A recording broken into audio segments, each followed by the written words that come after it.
Ayan, good afternoon, Impact Makers. Pwede ba nating palakpakan si Lord ngayong hapon na ito? Ayan, may we all stand before we start? Pwede ba tayong tumayong lahat bago tayo magsimula na makinig ng salita ng Panginoon sa hapong ito? Sige, hingin natin yung guidance si Lord. Let us pray. Panginoon, marami pong salamat, Lord, sa hapon pong ito.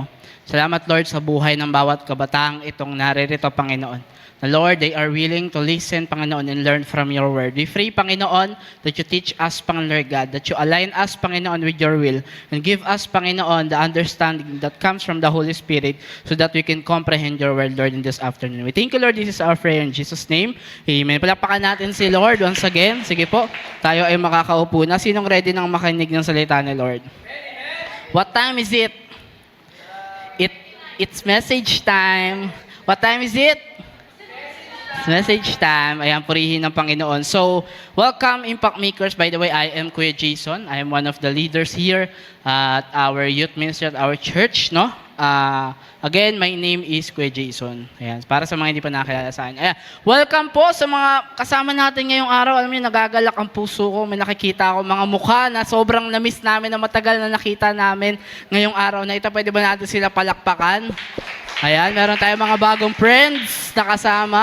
Ayan, yung mga friends ni Ate Ray Shine, and then yung friends ni Ate Risbel, and then si Kuya Andy. Yan, we miss Kuya Andy. Welcome. And then si Kuya, ang disciple ni Kuya Mark, and then si Ate Mel Grace, ang kanyang partner. Welcome po. Ayan, sa ating ito. Pwede ba natin sila palakpakan? Ayan, ngayong hapon na ito. Meron din tayong mga kasamang mga kiddos. Yan ay mula sa aking live group sa pabahay. Kinukulit nila tayo eh. Sabi nila gusto namin umatin ng ano. Ang tawag pa nga nila sa youth, mute eh. Kuya Jason, pwede bang umatin ng mute? Anong mute? Sabi kong ganon. Ayan, youth yon, hindi mute. So gusto nila umatin, kahit na medyo na-stress tayo. Sige, okay na yan. Gusto nila makinig ng salita ng Panginoon. Ayan, so again, I am Kuya Jason and welcome to Youth Impact in this afternoon. Welcome to our third installment. Pangalang installment na raw? Third week na tayo ng buwan ng January. No? This is our series for this month of January entitled, pwede ba nating palabas dyan? Ching! Hindi sakto yung ano ko, ching! Okay. Di yan, nak. Mamaya pa yan. Mamaya pa yan. Tawag mo muna yan. Yan. Series natin, nak. Series. Our series for this month of January is entitled mamaya lalabas yan dyan. Reset. Back to basics. Ayan, returning to what matters most. So ito yung pinag-uusapan natin ngayong buwan ng January. We talk about basic things that we forgot to do, no? Na nakalimutan na nating i-apply, isagawa, no, sa ating mga buhay. At sa paglipas ng buong taong 2025 na dumaan, nakalimutan na natin itong mga basic. Maraming mga basic sa inyong mga buhay, amen ba? Maraming mga basic sa buhay natin na hindi na natin nagagawa nung natapos yung taon ng 2025. Kaya nga ngayong buwan na ito, ng January, we're talking about reset. We're talking about back to basic, no? Returning to what matters most. Why? Because a lot of young people in our day-to-day, gumagawa tayo ng mga bagay na wala namang kinalaman sa pag-abot natin ng tagumpay sa ating mga buhay. Amen ba? Guilty. Guilty ba? Diba? Marami tayong ginagawa sa buhay natin na hindi naman nakakadagdag sa paglago natin or nakakatulong sa ating mga buhay. And I want you to know, Impact Makers, ang buhay natin ay palaging busy. Sino dito hindi busy? Sana all. Ang buhay natin ay palaging busy. Kahit po tambay, busy. Kahit yung tambay, busy sila. Diba? Busy silang magbilang ng poste, busy silang magbilang ng mga taong dumadaan, diba? All of us are busy. Amen. Halos lahat tayo ay busy. Palagi tayong busy. Ang buhay natin ay palaging busy. So kung saan, marami na tayong nakakaligtaan sa ating mga buhay. Okay? And take note of this, Impact Makers. Take note of this. Not all busy are productive. Amen ba? Not all busy are productive. Hindi porket marami kang ginagawa, produktibo ka. Dahil maraming mga tao, marami silang ginagawa, pero yung ginagawa nila, naglilid sa kapahamakan ng kanilang buhay. So maraming mga busy, pero hindi lahat busy sa tamang kabisihan. So tayo, dahil busy tayo, marami na tayo nakakaligtaang gawin sa ating mga buhay. We forgot to do those things that matters most sa ating mga buhay. And even as Christians, tayo mga naglilingkod sa Panginoon, kahit ang mga pinaka-basic sa ating Christian life ay hindi na natin nagagawa. Like for example, pagpipray. Every Sunday, umaating ka ng church. Every Sunday, or every week, di ba? Umating ka ng life group, pero hindi ka nagpipray kapag ikaw na lang mag-isa. Basic yon, pero hindi mo ginagawa. So even Christians are guilty of this, impact makers. We forgot to do the things that matters most. Amen ba? Nakalimutan na natin gawin yung mga bagay na kung saan mahalaga. Basic lang, pero mahalaga. Pero alam niyo ba, impact makers, that, eto, napakinggan ko lang no, sa isang conference, not all basic are easy. Do you agree? Ulitin ko, not all basic are easy. Hindi porket not all basic are easy. Hindi porket basic siya, madali siyang gawin. Halimbawa, pagligo, araw-araw. Basic yun, tama? Pero meron sa inyo, aminin nyo, may mga araw na hindi kayo, lalo pag malamig, di ba? Si Kuya Mark, malamig ngayon. Pero naligo siya kanina. Ayan, naligo. Di ba? So may mga bagay na kung saan basic pero nakakalimutan natin gawin. That is why in our series in this month of January, we need to go back to basics. Kasi marami sa ating gusto natin yung complex agad. Gusto natin yung malawak agad. Pero yung abilidad na meron tayo, pang basic pa lang naman. Okay? So, nung mga nakaraang week impact makers, pagpasok ng 2026, nung first week ng January, we talk about anong title ng message na pinakinggan natin. Third week na ngayon, third installment, papakinggan natin. Pero ano muna yung topic ng first week? Sino ang nag-preach? Si Kandoy daw, oh. Hindi, joke lang. Ang nag-preach ay si Pastor Mark. At ang topic niya is more than words. So doon, tinuruan niya tayo on how we're going to pray like Jesus. Paano ba tayo mananalangin? Katulad ng ating Panginoong Yesus. Because again, we talk about basics. We're talking about basics. Ang pagpe-pray ay basic din. Amen. Basic ang pagpe-pray. So doon, tinuruan niya tayo, paano ba tayo mananalangin katulad ng Panginoong Yesus? So doon, tinuro niya sa atin that number 1, we must pray habitually. Dapat daw pag nananalangin tayo always. Habitually. Pangalawa, we must pray submissively. Na kapag nagpe-pray ka, nagpapasakop ka sa kalooban ng Diyos. Pangatlo, we must pray earnestly. And then, nung second week, last week lang ito, sinong nagturo? Si Kuya Andoy, yan, si Kuya Fernando, yung kumakain ng chicha sa likod. Ayan, so yung title na message niya is God's Success Formula. Ayan, God's Success Formula. Ano ba yung formula na ibinigay ng Diyos para tayo magtagumpay? Which is ano daw yon? Ano yung formula na yon? Ang formula na yon ay walang iba kundi ang Word of God. The Bible itself is the formula for our success. Doon tinuruan niya tayo, no? In order for us to succeed in this life, we need to read the Word of God. We need to meditate the Word of God. And we need to apply the Word of God. Okay? Kasi yun yung definition natin ng success. Take note of this, impact makers. Palagi ko rin po itong sinasabi. Success is knowing the will of God and doing it. Ulitin ko, success is knowing the will of God and doing it. Anong ibig sabihin nun? Ang definition ng tagumpay ay ang malaman mo ang kalooban ng Diyos. Dahil ang kalooban ng Diyos perfect. Okay?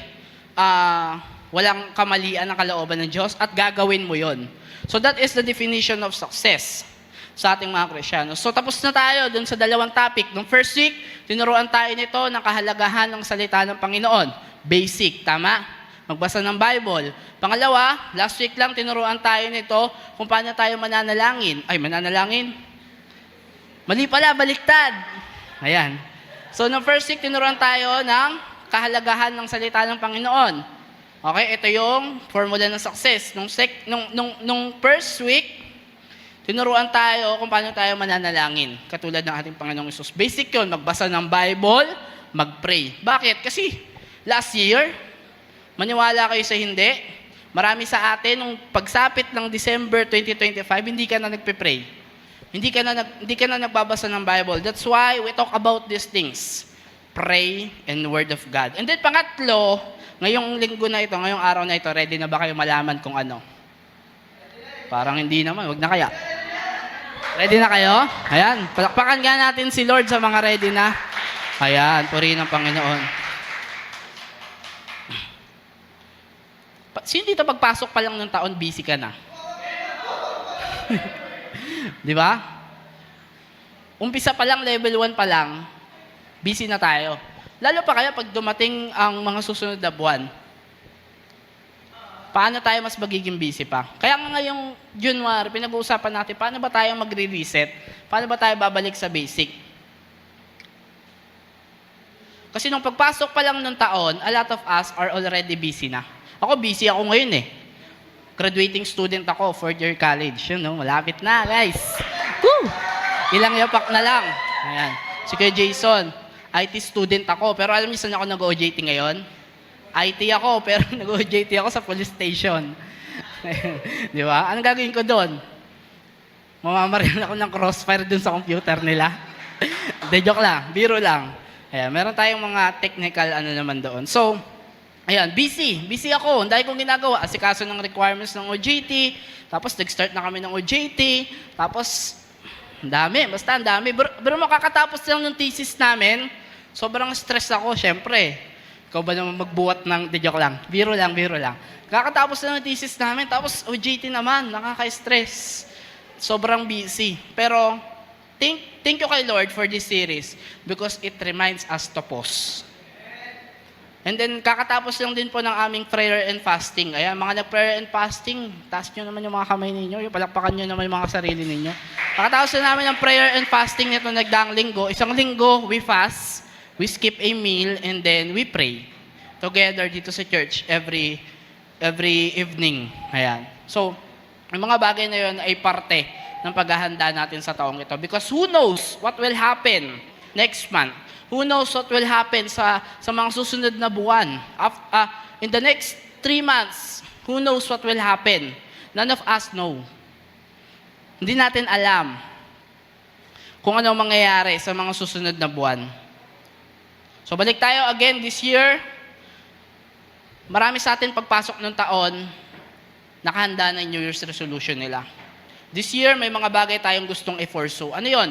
Gusto nating i-pursue yung goals natin, gusto nating i-pursue yung grades natin, gusto nating i-pursue yung dreams natin, yung relationships natin, yung approval ng ibang tao, and even gusto natin i-pursue yung identity natin. A lot of us, no, nag-prefer tayo sa pagpasok pa lang ng taon. Ako, isa sa goal ko this year,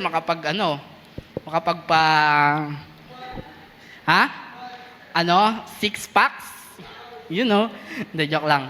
Makapagbawas ng timbang. Ayan, marami sa atin nag-set tayo ng ating New Year's resolution, ng goal natin for this year. Yan, na gusto nating i-pursue, gusto natin gawin. Ito gusto kong gawin ngayong 2026. Ito yung gusto kong maging jowa this year. Meron ba sa inyong ganyan? Tigilan nyo na yan, kung ganyan kayo. Diba? Ito yung gusto kong mga movie na tatapusin, series sa taon ng 2026. Marami sa atin, marami tayong gustong i-pursue. No, inisip natin, pinlano natin, yung mga bagay na gusto natin gawin for this year. Pero gusto kong malaman nyo to, Impact Makers. The reality is, the more we chase things, the more we feel lost. Nandiyan pa ba kayo?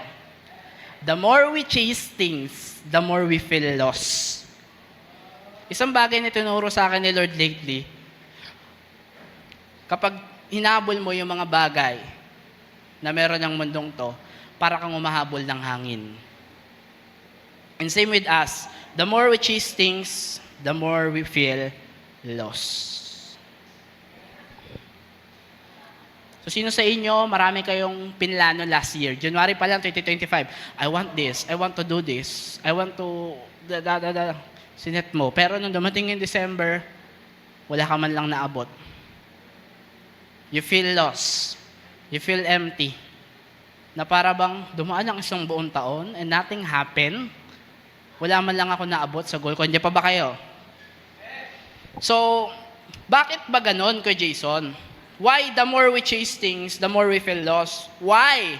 Listen to this, Impact Makers. Hindi lahat ng pinupurso mo sa buhay mo ay papunta sa fulfillment mo. Marami tayong mga bagay na chine-chase sa buhay natin na hindi nagkukos sa atin ng sense of fulfillment or hindi talaga siya nakakatulong para madagdagan yung sense of fulfillment natin or yung fulfillment natin sa ating mga buhay. Ang iba, papunta saan? Sa pressure. May mga bagay ka ba na pinupurso ngayon sa buhay mo na nagkukos sa'yo ng pressure? Imbis na pleasure? Imbis na comfort? Naiirita ka? Tapos nagsisisi ka, bakit ko ba ito ginawa? So, ang iba, papunta sa pressure. Yung iba naman, papunta sa insecurity. Akala mo, you will be secured kapag ginawa mo to. But at the end of the day, naging insecure ka lang. And then pangatlo, napunta siya sa comparison. Ay, gusto ko yan. Kahit nagkaroon ka na ng mga bagay na yon, at the end of the day, you find yourself comparing what you have to other people. So, ganun yung nagiging ending. Pressure, insecurity, comparison. Ito ang sakit ng henerasyon natin ngayon. We are pressured. We are insecure. This generation is insecure. This generation is always comparing themselves to other people. Diba? Marami sa atin babad sa social media. Diba? Kapag binuksan natin yung social media natin, na-insecure tayo. Gusto ko yan, gusto ko yung meron siya, magkaroon din ako, and etc. So yun yung nagiging dulot ng paghabol natin sa mga bagay. Nandiyan pa ba kayo? So ngayon, ang tanong, ano ba dapat yung tamang pinupursu? Uy, meron palang tamang pinupursu. Meron ba? Meron. So hindi pala lahat ng pinupursu tama. Merong mga bagay na tamang pinupursu dapat. Paano ko malalaman? Saan ko malalaman? Ano ba yung mga bagay na tamang pinupursu? You will know that in the Bible. Bakit in the Bible, Kuya Jason? Alam niyo po, maraming mga tao, especially kabataan, parang naiirita sila pag Bible ang pinag-uusapan. Kaya lang, alam niyo po, tayong mga Kristiyano, tayong mga lingkod ng Panginoon, hindi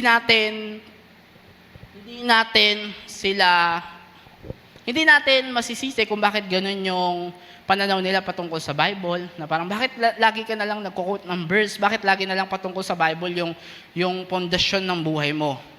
But I have a simple and short answer to that. Naalala ko one time nag-report ako, tapos somehow dinepend ko yung Bible. Sabi ko, the Bible itself is absolute truth. Wala itong error, ang Bible. Bakit? Sino ba yung author ng Bible? Ang author ng Bible ay si God, si Lord. Ano ba si Lord? He is omniscient, omnipotent, and omnipresent. He is all-knowing, He is all-powerful, He is in everywhere. So, kung si Lord the perfect, yung nagsulat ng Bible, ang author ng Bible, saan tayo kukuha ng definition? Sa Merriam-Webster? Kay Google? Saan tayo kukuha ng pundasyon? Walang iba kundi sa salita ng Panginoon. That's why every youth impact, we're not talking about ourselves. We are talking about the scripture, the Bible itself. So ano ba yung sinasabi ng Bible? Ano ba yung dapat nating i-pursue? Sabi dito, next mong anak, the Bible shows us that the greatest pursuit in life is not success. Uy, hindi pala ang success ang greatest pursuit sa buhay. Ibig sabihin, anong ginagawa ko dito? Bakit ako nag-aaral?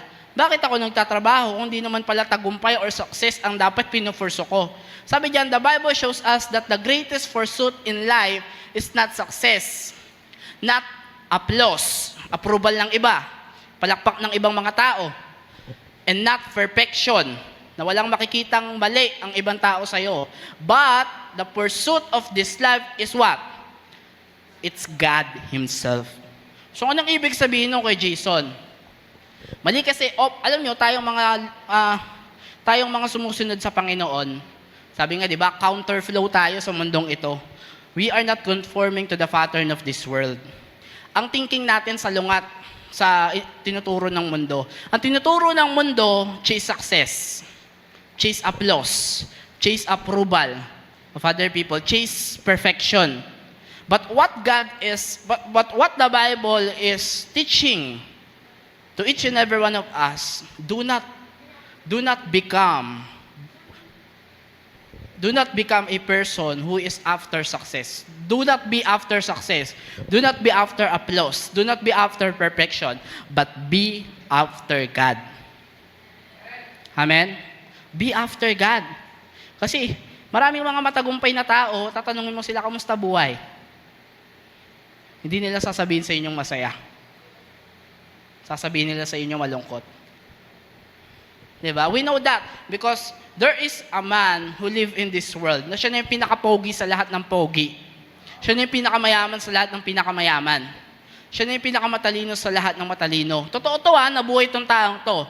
His name is King Solomon. King Solomon, hari siya ng Israel. Pero anong sabi niya? Sa isa sa mga book sa Bible, sabi dun si Solomon sa Ecclesiastes, everything is meaningless. Everything is meaningless. Lahat ng bagay, walang katuturan. Bro mo, nasa kanya na lahat babae, pera, katalinuhan, paldo. Di ba? Pogi. Nasa kanya na lahat. Bro mo, asawa ni Solomon, sabi sa Bible, 1,000 asawa niya. Di ba? Si Mark, isa lang. Parang mahirap. Joke lang. Biro lang. 1,000 yung asawa ni Solomon. So, anong ibig sabihin nun? A man who live in this world, na nagkaroon ng talagang marangya pa sa marangyang buhay. Sabi niya, ang naging conclusion niya, everything is meaningless. Kaya pala, the Bible shows us that the greatest pursuit in this life is not success, not applause, and not perfection, but God Himself. Ano sabi niya? Ang kailangan niya lang ay si Lord. Because in the first place, yung nagbigay sa kanya ng yaman, katalinuhan, kagwapuhan, walang iba kundi ang Diyos lang naman. God created this world. I don't believe in Big Bang Theory. Pinag-aralan din naman namin yan. Pero, you cannot conclude na payag ka nanggaling ka sa unggoy? Di ba? Payag ka nun, nanggaling ka sa unggoy?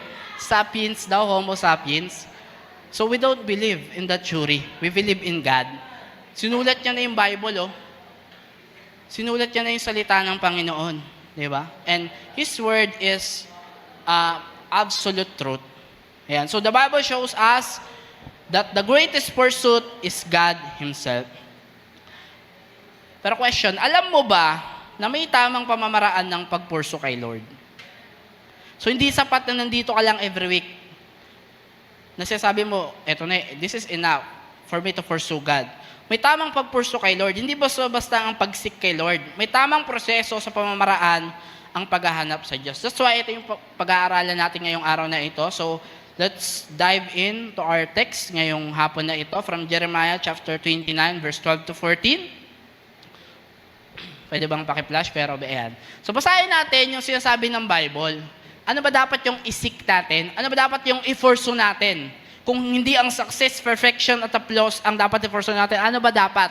Sabi dyan, on verse 12, Jeremiah chapter 29, verse 12 to 14, then you will call on me and come and pray to me, and I will listen to you. Sino kaya nagsasalita dyan? Sino kaya yan? Balik mo nga anak, verse 12. Then you will call on me and come and pray to me. Kaya ba tayo nagpe-pray? Kay Lord. So si Lord yung nagsasalita dyan. Then you will call on me and come and pray to me and I will listen to you. Verse 13. Then you will seek me and find me when you seek me with all your heart. Verse 14 and last. I will be found by you. So kapag hinanap mo raw si Lord, matatagpuan mo raw siya. Sabi dyan, declares the Lord. And will bring you back from captivity. I will gather you from all the nations and places where I have banished you, declares the Lord. And will bring you back to the place from which I carried you into exile. Purihin ang Panginoon sa pagkabasa po ng kanyang salita. So ano ba yung kinukwento dyan ng Panginoon? So dito, ang kinakausap niya, impact makers, ay yung mga bigyan ko lang kayo ng short context background para mas maintindihan natin yung text. Ito, ang kinakausap dito ni Lord ay yung mga taga-Juda na binihag sila ng Babylonia. Okay? Long time ago. Binihag sila ng Babylonia. Ibig sabihin, originally, they are from Jerusalem. Pero, dahil pasaway sila, matigas ang ulo nila, ang pinupurso nila ay success, applause, and perfection. At nakalimutan na nila si Lord. Na para bang, the Lord, ito gusto ko, success, applause, perfection. Kinalimutan nila si Lord. So, anong ginawa ni Lord sa kanila? Dinisiplina sila ng Panginoon. Ang ginawa ni Lord sa kanila, pinadala sila sa Babylonia at binihag sila ng mga Babylonians. Kilala niyo si King Nebuchadnezzar, ang hari ng Babylon. So si King Nebuchadnezzar, napakalupit na hari nito.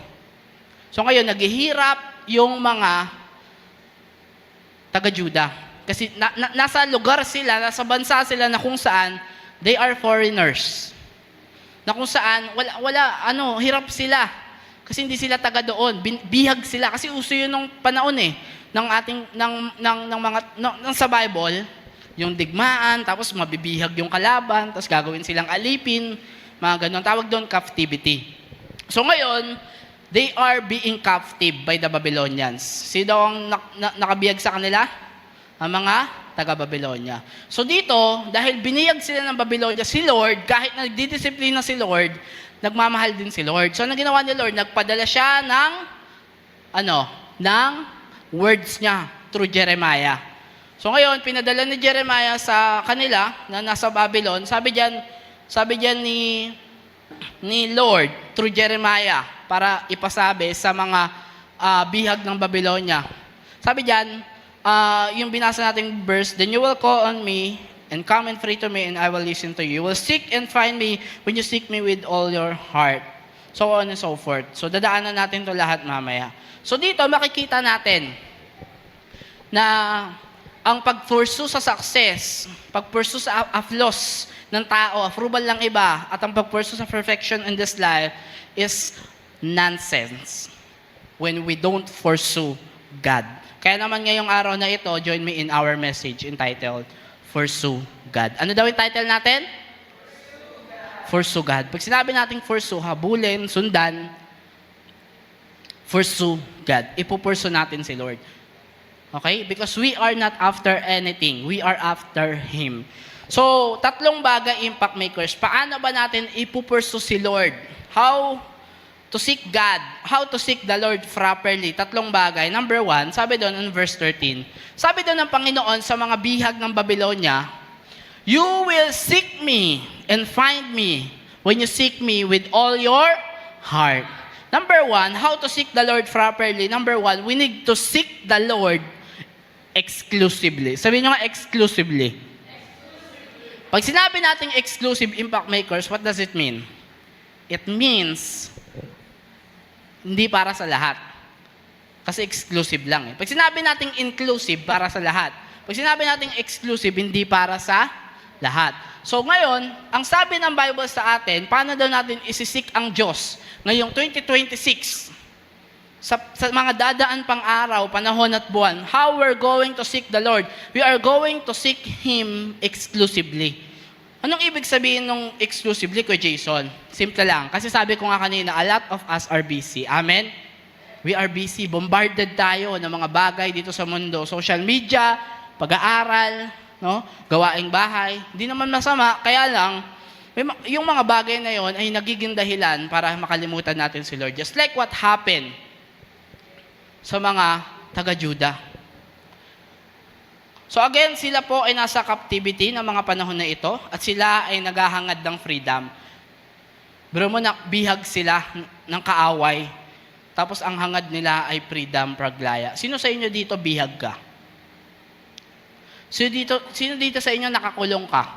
Nakakulong ka sa bisyo, nakakulong ka sa cycle na kung saan lumulugmok sa'yo, nakakulong ka sa mga bagay na kung saan nagiging dahilan or nagpapahinto para hindi mo maabot ang kalooban ng Diyos sa buhay mo. So dito, naghahangad sila ng freedom, gusto nilang makalaya. Gusto nila ng magandang condition ng kanilang buhay. Kaya ang sinabi sa kanila ng Panginoon, so the Lord commands them to seek Him, nothing more and nothing less. Yun pala yung susi, no? Para makaranas tayo ng freedom. If we want freedom, we need or we should seek the Lord. Nothing more, nothing less. Sino dito gusto ng lumaya? Gusto nang lumaya sa mga bisig niya? Gusto nang lumaya sa pagpapahirap niya? Gusto nang Oy, ba't tumatawa yung katabi mo?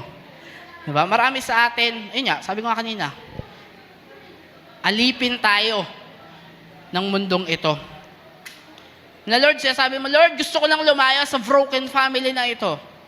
Lord, gusto ko lang lumaya sa lagi na lang pag-aaway sa tahanan ng ingay ng bahay namin. Gusto ko lang lumaya dito. Lord, gusto ko lang lumaya sa kahirapan. Marami sa atin, or maybe all of us, are longing for freedom. Gusto nyo ba ng freedom? Sino gusto ng kalayaan? Ang sabi ng Diyos, seek Him, nothing more, nothing less.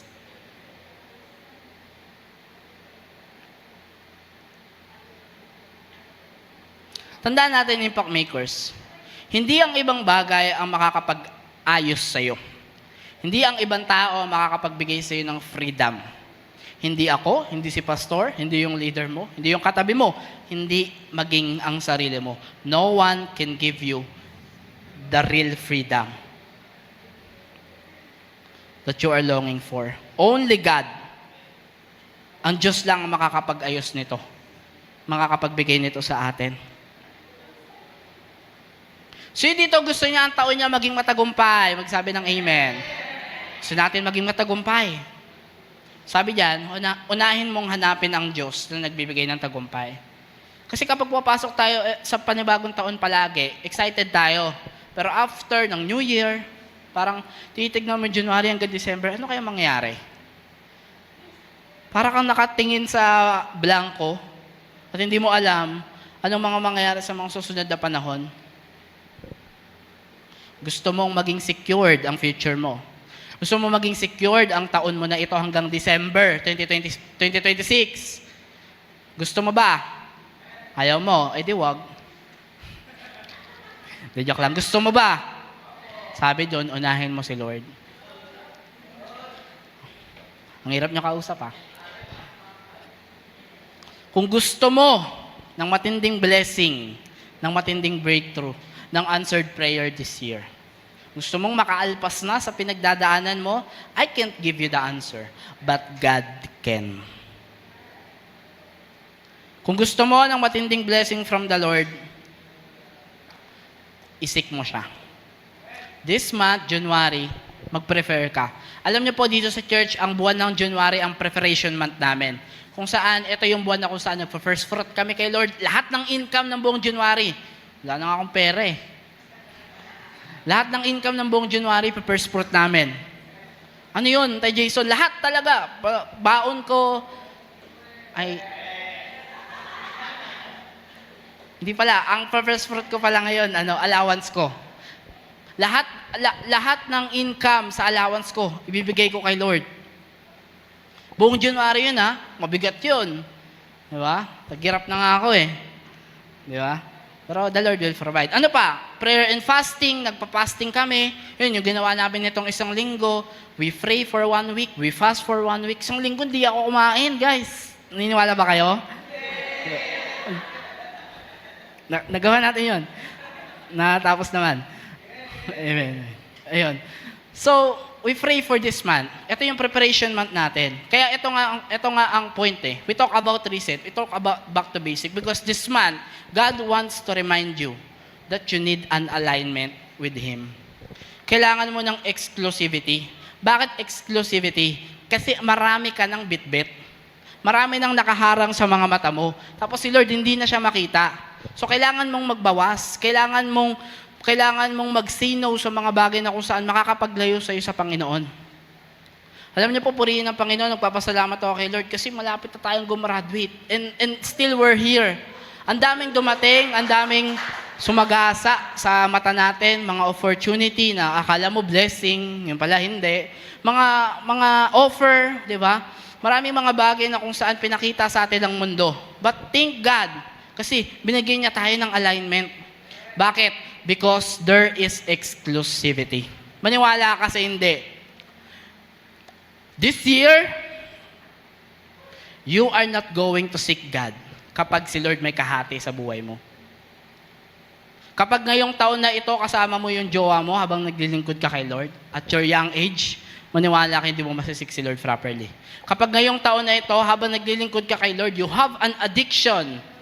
And when we talk about addiction, di lang ito yung mga drugs, addiction sa social media, addiction sa pagkain, we are all guilty of that.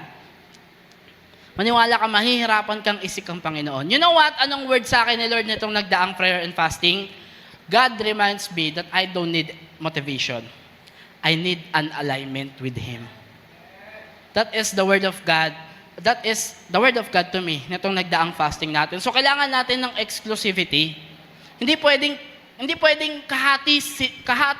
may kahati si Lord sa buhay mo. Hindi pwedeng kahati ni Lord yung trabaho mo. Hindi pwedeng kahati ni Lord yung pag-aaral mo. Hindi ko sinabing huwag ka na mag-aaral, huwag ka na magtrabaho. But the point is this, do not prioritize them over God. Amen? Because time will come, maniwala ka sa paghabol mo ng success, sa paghabol mo ng provision, sa paghabol mo ng mga bagay na meron ng mundong ito, you will lose God.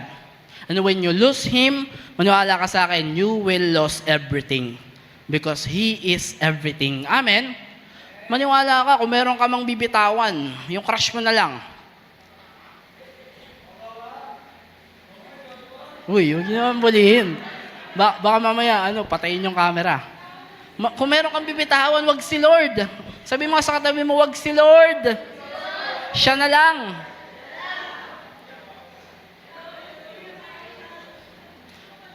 Amen? Naiintindihan po ba natin? When we need to seek God exclusively. Kaya nga, ang challenge ko sa inyo, Impact Makers, is starting today, prioritize God. Prioritize the Lord. Maniwala ka sa akin, when you put Him first in your life, He will never going to make you last. Kapag inuna mo si Lord, hindi ka na ihuhuli. Ay, maniwala kayo. Ito, lagi ko sinasabi sa mga disciple ko, gusto nyo ng isang bagay, gusto nyo makuha yon, unahin nyo si Lord. Gusto nyo to, maglingkod kayo sa Panginoon. Because me, myself, and I is a living testimony. I need things in my life. May mga bagay akong kailangan sa buhay ko, but hindi ko sila pinursu. Hindi ko tinrabaho yung mga bagay na yun para maabot ko. I seek God first. At yung mga bagay na yun, binigay sa akin ni Lord. Hindi ko nga pinagpe-pray, binibigay niya sa akin eh. Dumadating sa buhay ko. Not because I earn His favor, but because nakita ni Lord, ay ito, goods to ah. Mahilap to si Jason ah. Noona ako ah. Sige nga, bless ko nga to. Gusto niyo bang i-bless kayo ni Lord this year? Seek Him exclusively. Tanggalin mo na yung bisyo mo. Tanggalin mo na yung behavior na kung saan, alam mo yun, parang di ka mabubuhay na walang babae. Parang di ka mabubuhay na walang lalaki. Na parang hindi ka mabubuhay kapag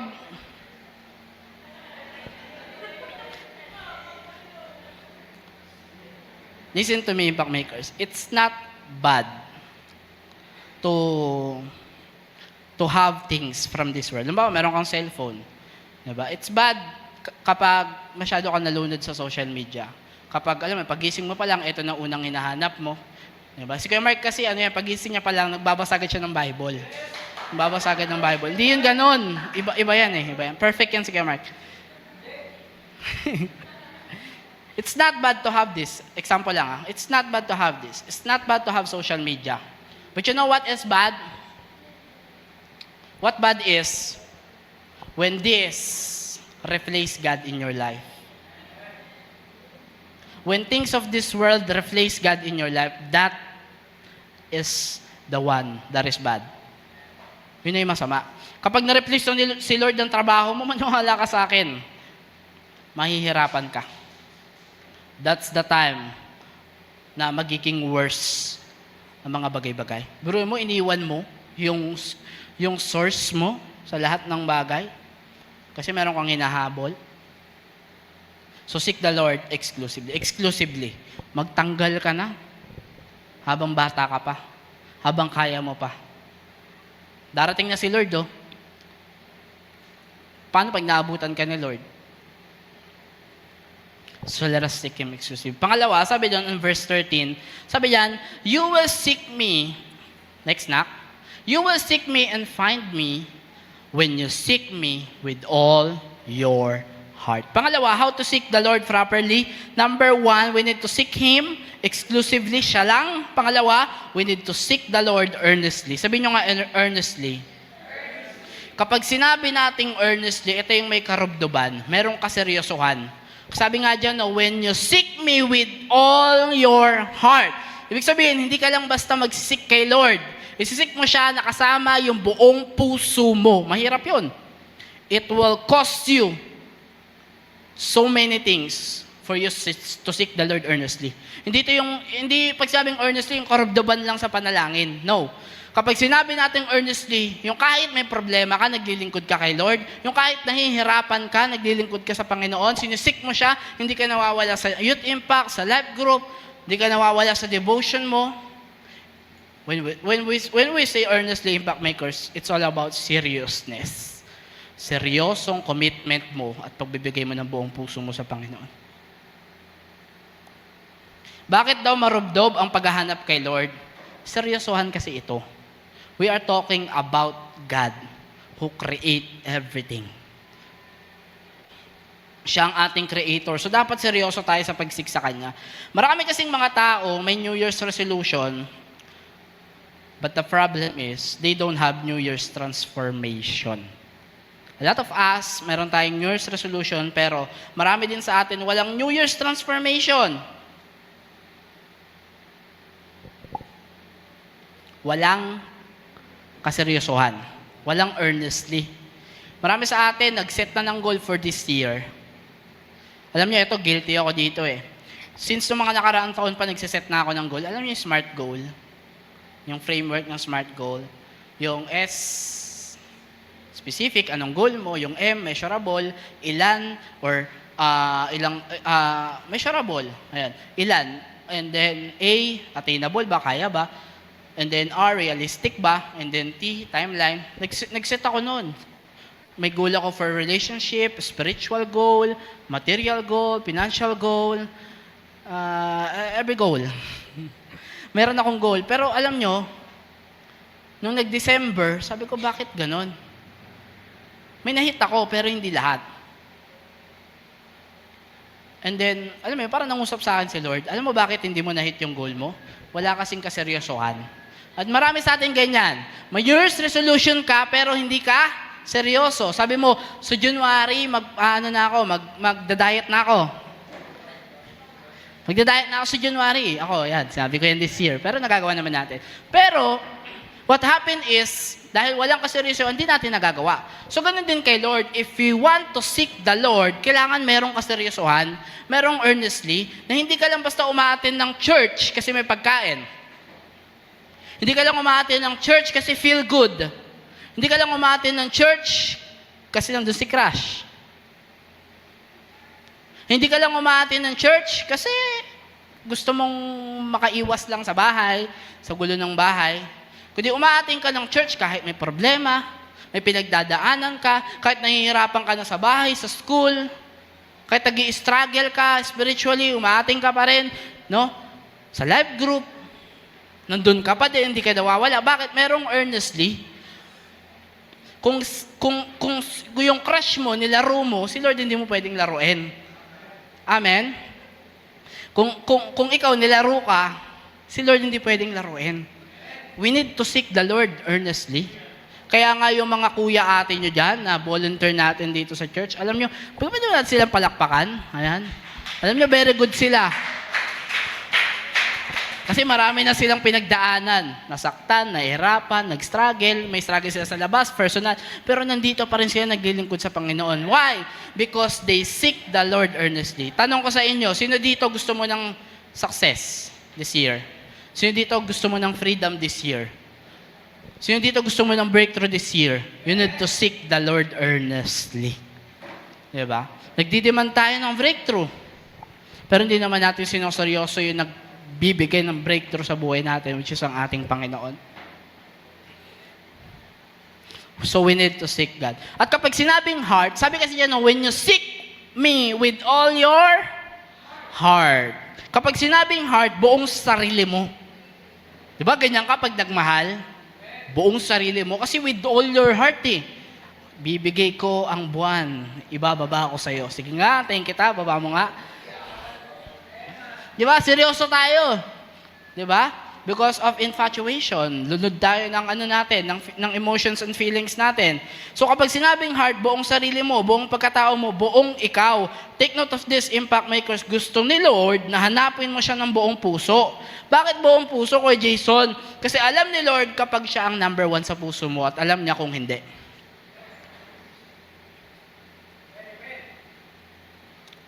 Alam ni Lord kung siya ang number 1 sa puso mo at alam niya rin kung hindi. Alam ni Lord kung two-timer ka ba? Sino yung mga two-timer dyan?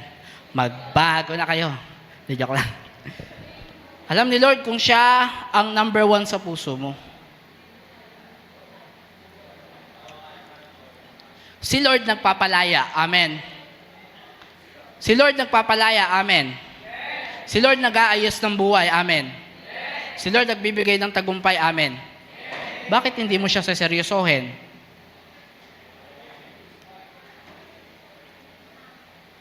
Siya ang kaya niya lang gawin sa'yo, pakiligin ka, tapos sobrang seryoso ka.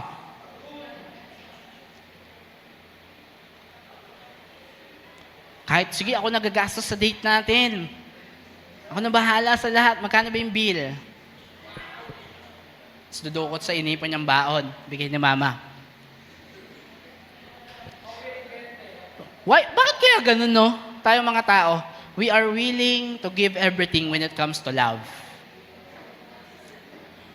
But we are very much unwilling to give when it comes to God. Bakit ganun? Pagdating sa sarili mo, ang generous mo. Pagdating sa ibang tao, ang generous mo. Pagdating kay Lord, who created you and mold you, ang damot mo. Bakit ganun? Kapag ibang tao, sinuseryoso mo. Pero kapag si Lord, pinuputyo-putyo mo lang.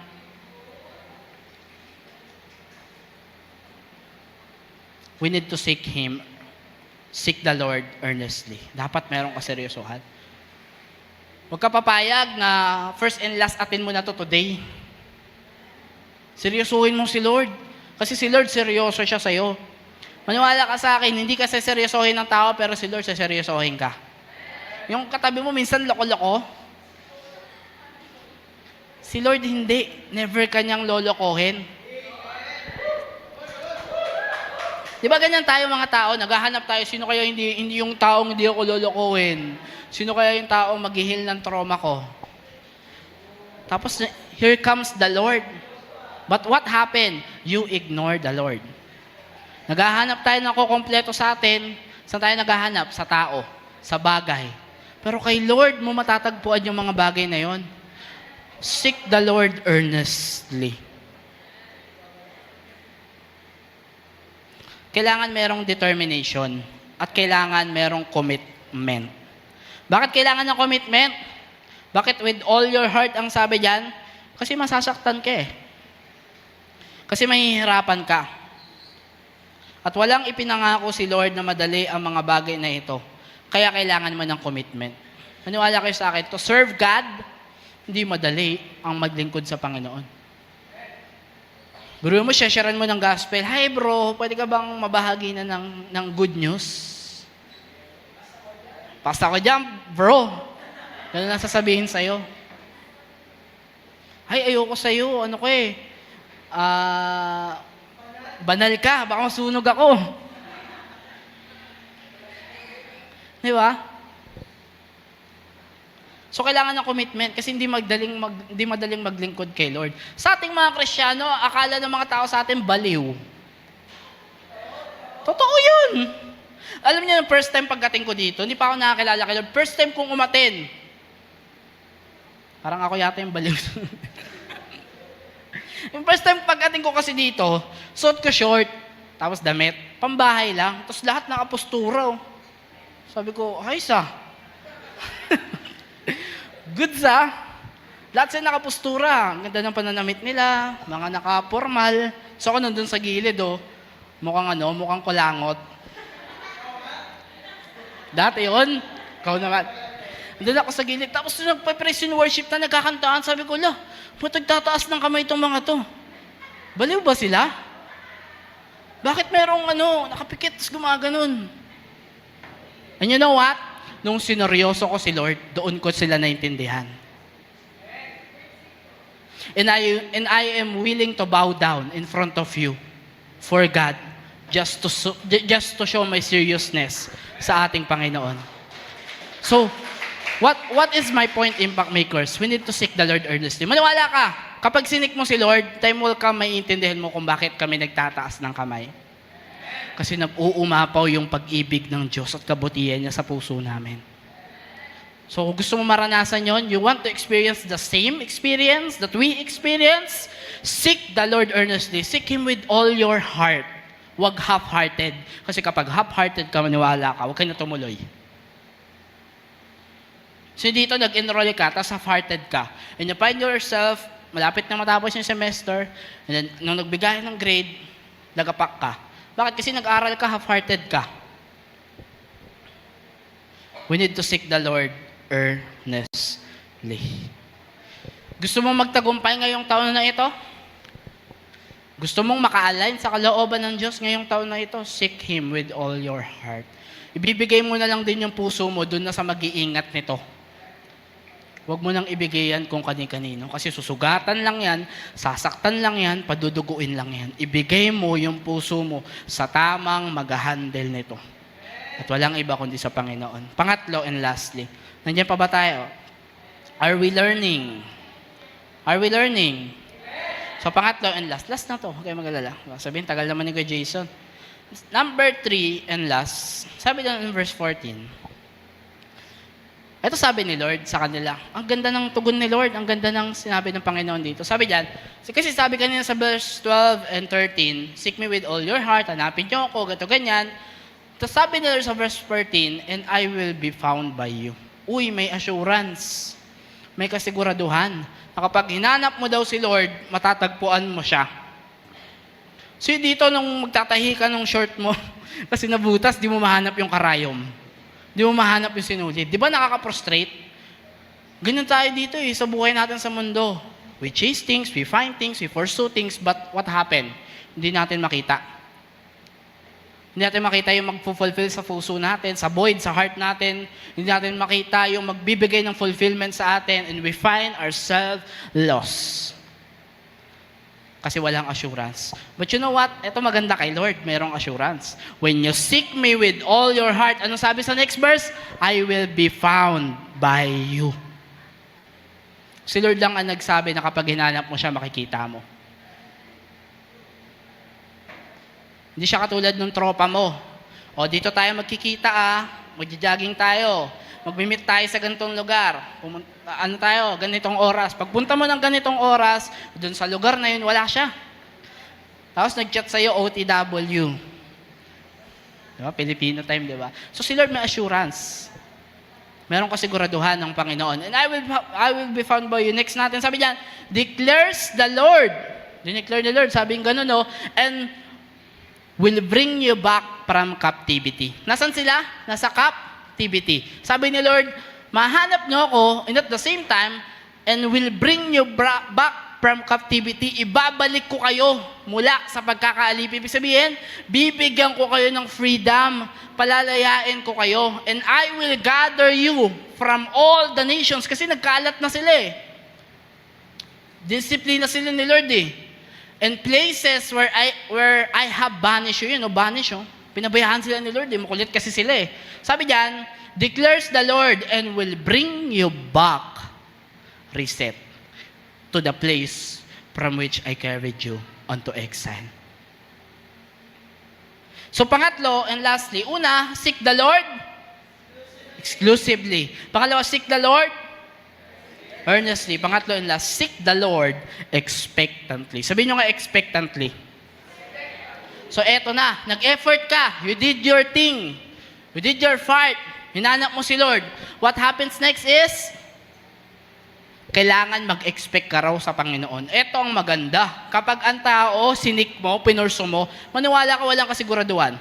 So dito nanligaw ka, tapos pinrenzone ka. Pakak, Sa full. Walang assurance. Pero si Lord, alam niyo sabi, expect from me.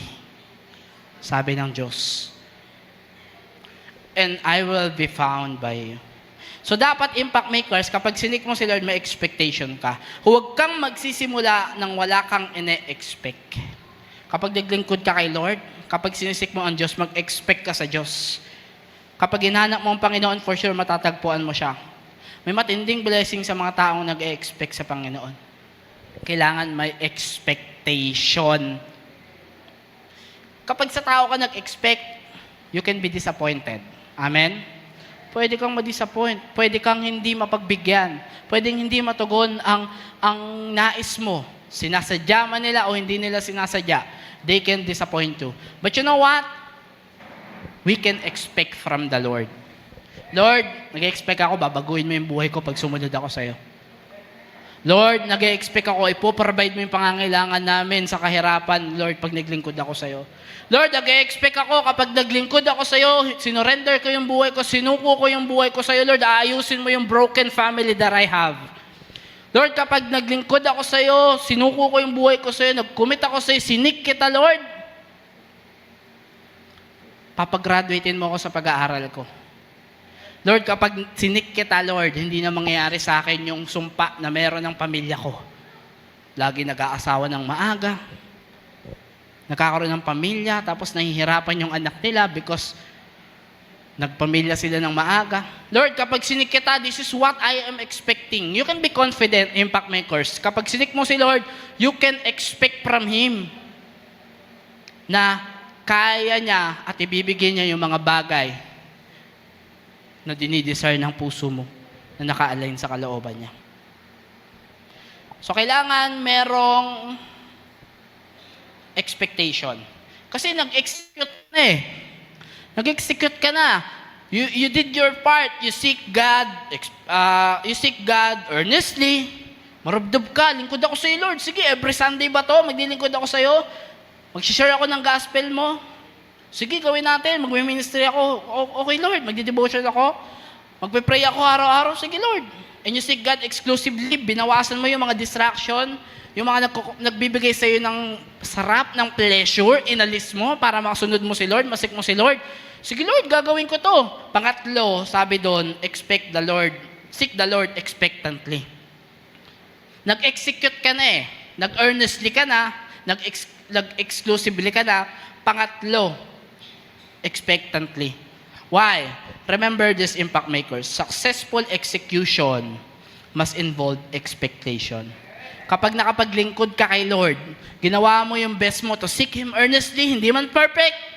Ginawa mo yung best mo to seek Him exclusively, hindi man perfect, expect from Him. You know what, Kuya Jason? I did this thing. Sabi doon, number 1, seek the Lord exclusively. Nung wala pa ako sa Panginoon, marami akong mga bagay sa buhay ko na nagbibigay sa akin ng comfort, ng pleasure, at ng happiness. But when I seek the Lord, when I start to seek the Lord, lahat ng yun sinurrender ko. Pero mo, dati akong tambay sa coffee shop, araw-araw ako nandun. Gusto ko yun eh. Gusto ko mag-Roblox, gusto ko mag-Crossfire, gusto ko mag-League of Legends.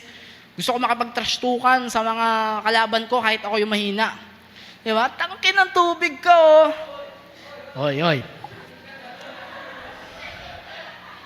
Puto ko tsinta, oh. Diba? Ganun ako nun eh. Masaya ako dun. Diba? Sabi nga eh, masarap gawin ang bawal. Sarap yun, masaya yun. Barkada, bisyo, maganda yung mga yon. Sa relationship, medyo ganun lang tayo kasi pogi tayo eh. Hindi na ano eh. Hindi, kabaliktaran kasi yun. So, maraming pleasure. Maraming comfort. Pero magigising ka, tapos gagawin mo yung gusto mo, basketball, sarap mag-basketball. Tambay, kasama mga tropa. Tambay hanggang madaling araw. But you know what, impact makers, listen to me. When I start to seek the Lord, nung first day ko nandyan, at natapos yon, sineryoso ko ang Panginoon, that's when I start to seek Him, at ang nangyari, alam niyo kung ano nangyari? Lumayo ko sa barkada ko. Kasi ilalayo nila ako kay Lord eh. Ganun pala maglingkod kay Lord, no? You have to surrender people. Yung mga taong nagkukos sa'yo ng pleasure and comfort. Kapag magkukos sila ng paglayo mo kay Lord at hindi mo masik si Lord earnestly and properly and exclusively, you have to live those kind of circle, those friendship. Ang dami kong sinuko kay Lord. Kabot ulo na lang. Alam mo yun talagang, deny yourself, follow Him, take up your cross. That's what happened. But I want to tell you this. Hindi ako nagsising ginawa ko yun. You know what, this generation, what we need is not pleasure. It's not applause. It's not success. It's not approval from other people. It's not perfection. Na, alam mo yun, makita ka, ma-idolize ka ng ibang mga tao, ay, galing niya, okay siya, talented siya, pogi siya, maganda siya. That is what we don't need, impact makers. Hindi natin kailangan yung mga bagay na yun. So, nung sinurrender ko yung mga bagay na gusto ko, at ang sinusunod ko na ay yung gusto ni Lord, that's when it starts na nagkaroon ng transformation ng buhay ko. Hindi perfect, but God changed me. Maniwala kayo sa akin, 10 years ago, hindi ako ganitong magsalita. Ano ako, para akong si E.T. Hindi, joke lang. Ano ako, isang tanong, isang sagot. Sobrang introvert ko. Hanggang ngayon naman, introvert ako. So, anxiety, I have that up until now. But you know what? God changed my life. He changed my life 160 degrees. Tama ba? 180 degrees. Hindi 360 kasi pag 360, babalik lang ulit. He changed my life 180 degrees. And lagi ko itong sinasabi every time na nagpe-preach ako, I am nobody back then. Ulitin ko, I am nobody back then. But now, God is using me to bring people, to bring light sa ibang mga tao. Hindi perfect, pero nagiging blessing tayo sa ibang mga tao. Not because of our ability, but because of God who is in me. Nung sinimulan kong isuko yung mga bagay na meron ako sa buhay ko. Kaya tanong, impact makers, gusto mo ba na ayusin ng Lord buhay mo? Good news. You can start today. Pwede ka mag-umpisa ngayong araw. Ang kailangan mo lang gawin is to surrender your life to Jesus. Kung gusto mo ng matinding blessing from the Lord, surrender your life to Him. Seek Him. At maniwala ka, kapag sinuko mo yung buhay mo kay Lord, ano bang brand yun? Siya sabi na, we got it all for you. Anong brand yun? SM. Yan, di ba? SM. We got it all for you. Pero hindi totoo yun. May mga bagay na hanapin ka sa SM na wala doon kapag ginanap mo. But you know what? Kay Lord, makikita mo lahat ng bagay. If you are seeking for an answer, you can find an answer in Him. If you are seeking for fulfillment, you can find that sense of fulfillment in Him. If you are seeking for help, you can find help from Him. Kayang ibigay ng Diyos sa iyo lahat ng pangangailangan mo. And take note of this, unahin mo si Lord and the rest will follow. Ulitin ko, unahin mo si Lord and the rest will follow. Unahin mo ang Diyos. At ang lahat ng mga bagay ay susunod na lamang. Mag-expect ka sa Kanya. Alam niyo, makers, masarap maghanap, masarap magtrabaho kapag may aasahan kang balik. Kapag may makikita ka, masarap maghanap, di ba? Kapag may makikita ka. It's the same with the Lord. Let us seek the Lord expectantly. Huwag mong ibak si Lord. Maniwala ka, kayang buuhin ni Lord yung nasira niyong pamilya. Huwag mong ibak si Lord. Kayang iahon ng Diyos ang pamilya mo sa kahirapan. Huwag mong ibak si Lord kahit tingin mo wala kang abilidad na matapos yung pag-aaral mo, kaya kang pagtapusin ng Diyos. Huwag mong ibak si Lord. He can do anything and everything for you. Seek the Lord expectantly. Sabi doon sa verse, I will be found by you. Pwede bang next mo na, Robbie? I will be found by you. And that means, expect that God will reveal Himself to you. Matatagpuan mo ang Diyos pag hinanap mo siya at i-reveal niya ang sarili niya sa'yo. Ang sabi doon, and will bring you back from captivity. Expect that God will bring you out of captivity. I don't know ano yung mga nagpapahirap sa'yo. Ano yung mga nag-i-enslave or umaalipin sa'yo ngayon. Maybe karamdaman, God can heal you. Maybe financial provision, hindi man sa'yo or doon sa mga loved ones mo, mahal mo sa buhay, God can heal them. God can provide for them. God can provide for you. He can bring you back from captivity. Kung ano yung mga bagay na nagpapahirap sa'yo, yung mga bagay na nagpapahirap sa'yo, yun yung mga bagay na umaalipin sa'yo. Gusto mong makalaya, God can bring you back from captivity. And then pangatlo, and will bring you back to the place from which I carried you into exile. Expect that God will restore all of your possessions. Ano yung mga nawala sa'yo? Nawala ba yung dignidad mo? Nawala ba yung identity mo? What are the things na nawala sa buhay mo? I want you to know that God can bring them all back for you. Remember this. Expectation will boost your execution. So expect from the Lord. Pwede ba tayong tumayo ngayong oras na ito, Impact Makers? We will seek God. Pwede ba yon? Pwede ba nating hanapin ang presensya ng Diyos sa mga oras na ito? Amen? Amen. Again, how to seek God properly? Number 1, seek the Lord exclusively. Impact Makers, kung gusto mong magbago, maayos ang buhay mo, you need to seek the Lord exclusively. Bitawan mo na yung mga pinabibitawan sa iyo ni Lord. Alam mo kung bakit hindi ka makasunod kay Lord? Kasi may mga bagay na umaagaw ng pwesto niya sa buhay mo. And then pangalawa, seek the Lord earnestly. Alam mo kung bakit hindi ka maka-breakthrough sa relationship mo with God?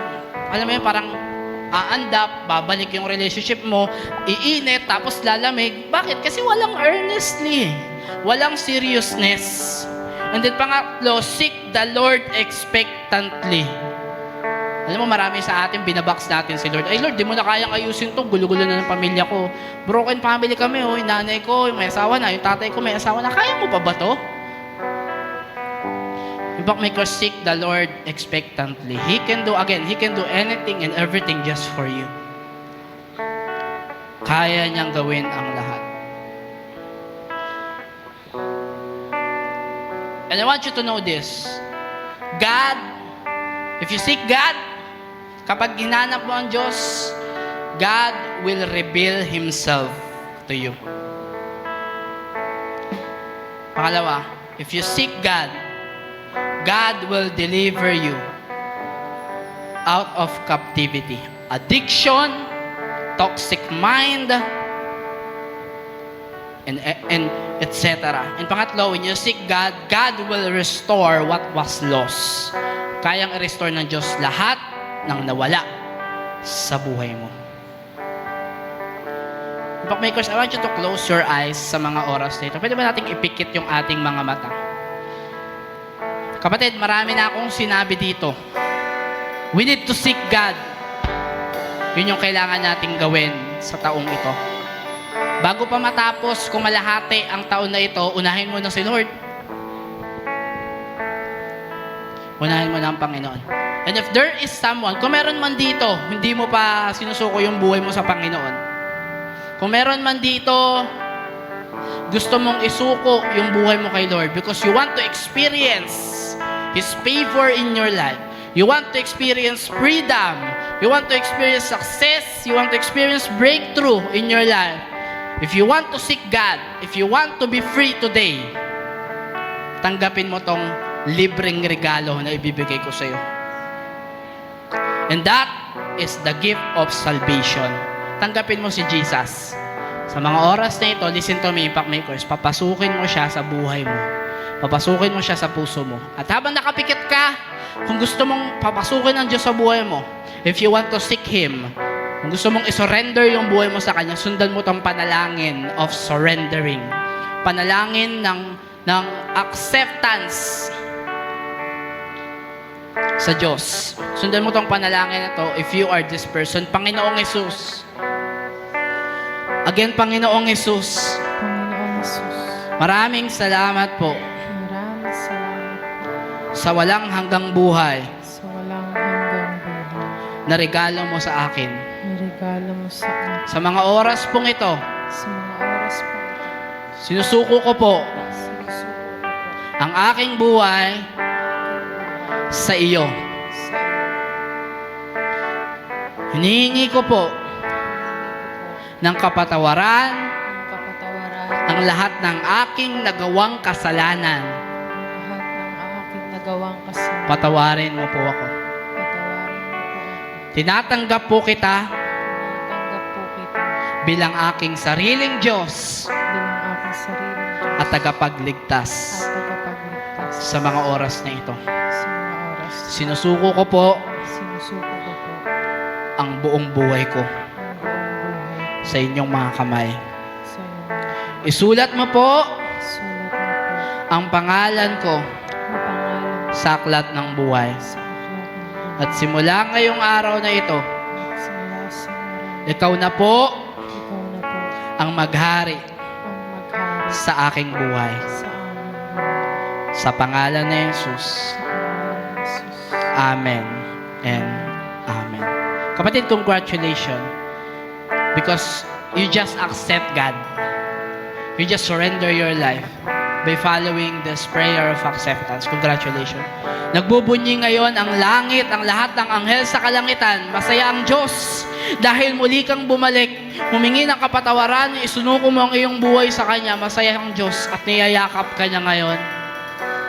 Niyayakap ka ni Lord sa mga oras na ito. Habang nakapikit ka, God is embracing you right now. At sinasabi niya sa iyo, Nak, expect from me. I can help you. I can restore what was lost. I can bring you back. Kaya kitang ibalik. Kaya kong ayusin ang buhay mo. Kaya kong ayusin ang buhay ng pamilya mo. Kaya kitang patapusin. Kaya kitang pagtagumpayin. Kaya kong gawin yung mga hindi mo kayang gawin. Hayaan mo ko, tulungan kita.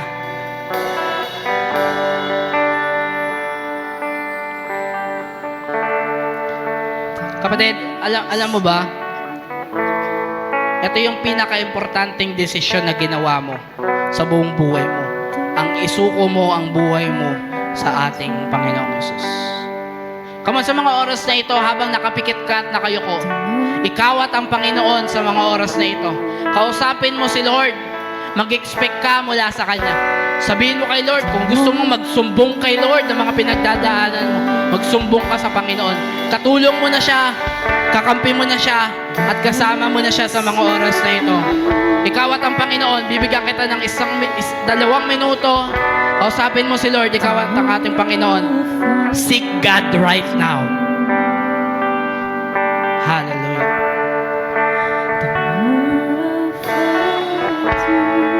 Huwag mo muna pakialaman yung katabi mo. Huwag mo muna sila isipin. Ikaw at ang Panginoon. Kausapin mo si Lord ngayong araw na ito, kapatid.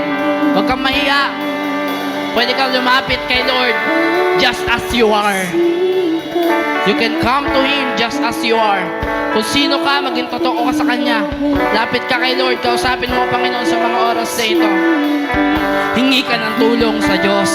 Umasa ka sa Kanya. Hallelujah. This love is so deep, it's more than I can say. I'm never been your peace, it's overwhelming.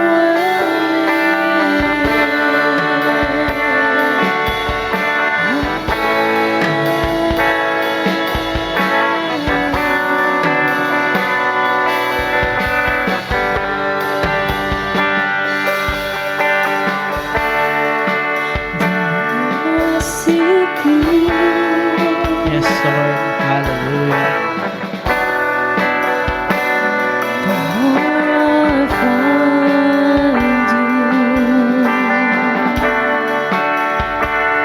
the more I find you,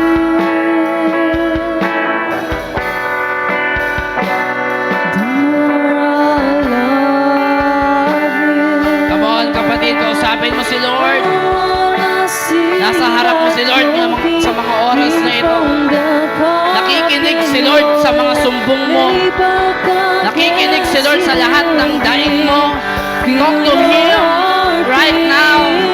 Come on, Impact Makers. This love is so deep. It's more Hallelujah. than I can stand. Come on, talk to God. Within your Talk to the peace, Lord. it's overwhelming. Yes, oh God. I wanna see at your feet, drink from the cup in your hands, lay back against you and breathe. Feel your heartbeat. This love is so deep. It's more than I can stand. I'm melting your peace. It's overwhelming. Wanna see at your feet, drink from the cup in your hand, lay back against you and breathe. Feel your heartbeat. This love is so deep. It's more than I can stand. I'm melting your peace. It's overwhelming.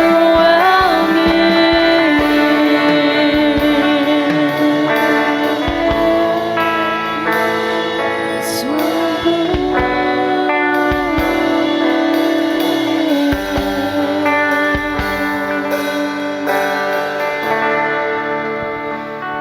Kapatid, mahal ka ng Panginoon. Gusto kong malaman mo, 2,000 years ago, binuwis niya ang kanyang buhay sa krus ng Kalbaryo. Namatay para maligtas ka. Paglipas ng 3 araw, ay nabuhay para rin sa'yo. Kapatid, ang Diyos natin sa langit bumaba. Ang Diyos ang bumaba para abutin ka. Para mamatay, isakripisyo ang sarili niya para sa'yo. Isa lang ang hinihiling ng Diyos sa'yo sa mga oras na ito. Naniniwala ko na may dealing si Lord sa'yo sa mga oras na ito. Kinukonvict ka ng banal na Spirit.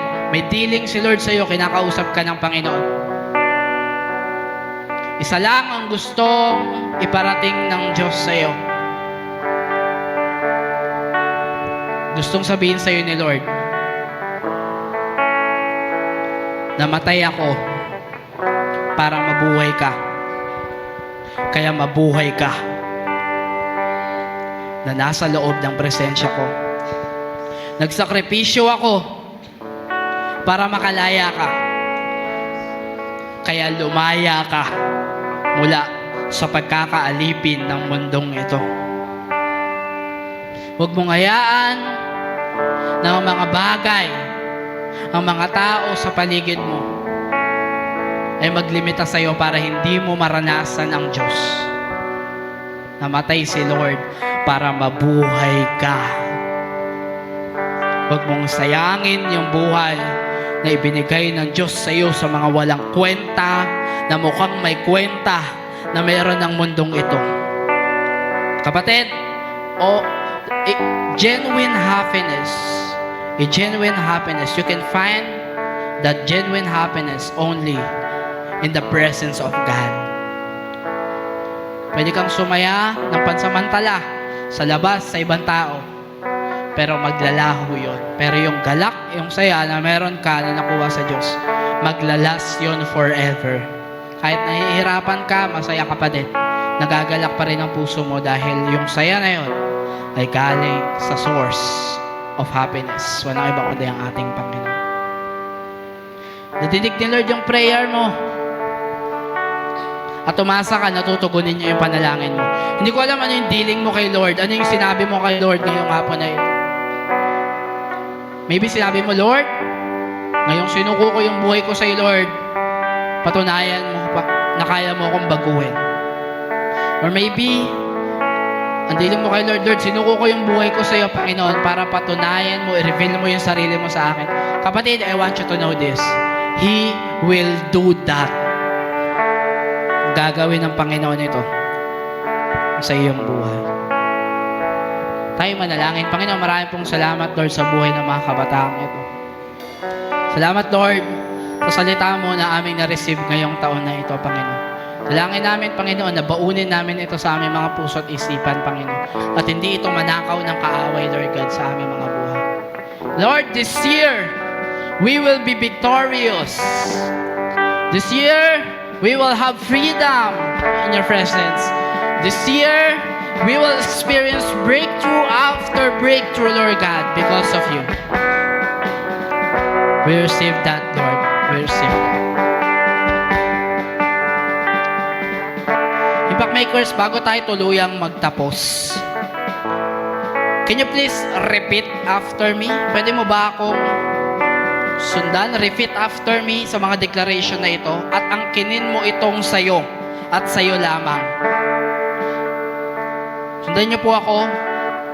Ipinapahayag ko na si Lord.